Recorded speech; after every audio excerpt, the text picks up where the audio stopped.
आपको लग रहा है कि इंडिया की इकोनॉमी स्टेबल चल रही है। रियलिटी थोड़ी अलग है। नवंबर 2025 में एक ऐसी शॉकिंग डेवलपमेंट सामने आई है जो बताती है कि प्राइवेट सेक्टर का इंजन स्लो हो रहा है और काफी तेजी से। नवंबर 2025 का पीएमआई डेटा एक क्लियर वार्निंग सिग्नल दे रहा है। इंडिया का कंपोजिट आउटपुट इंडेक्स 60.4 से गिरकर 59.9 पर आ गया, यानी टेक्निकली एक्सपेंशन जोन में है, लेकिन पेस शार्पली स्लो हुआ है। और इस स्लो डाउन की वजह है मैन्युफैक्चरिंग सेक्टर की गिरावट। मैन्युफैक्चरिंग पीएमआई 59.2 से सीधा 57.4 पर स्लिप कर गया। ये 9th मंथ लो है। इसका मतलब है कि फैक्ट्री आउटपुट वीक हो रहा है, न्यू ऑर्डर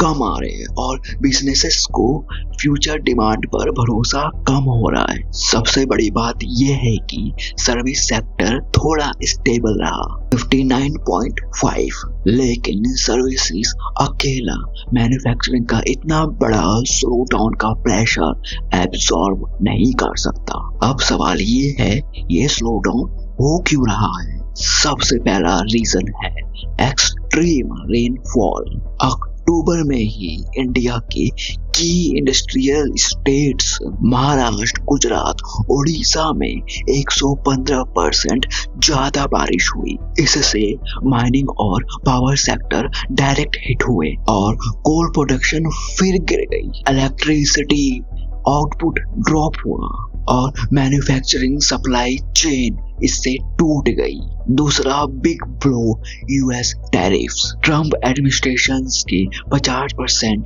रेसिप्रोकल टैरिफ ने इंडिया के एक्सपोर्ट्स को पूरी तरह से हिला दिया। यूएस बाउंड्स एक्सपोर्ट 9 से 12% तक गिर गए। Marine products, James, jewelleries, textile सब पर भारी इम्पैक्ट पड़ा। हाँ, पर कुछ food products tariff roll back हुआ है, पर ओवरऑल एक्सपोर्ट इन्वायरमेंट अभी भी टफ है। तीसरा reason GST led demand boost का फेड होना।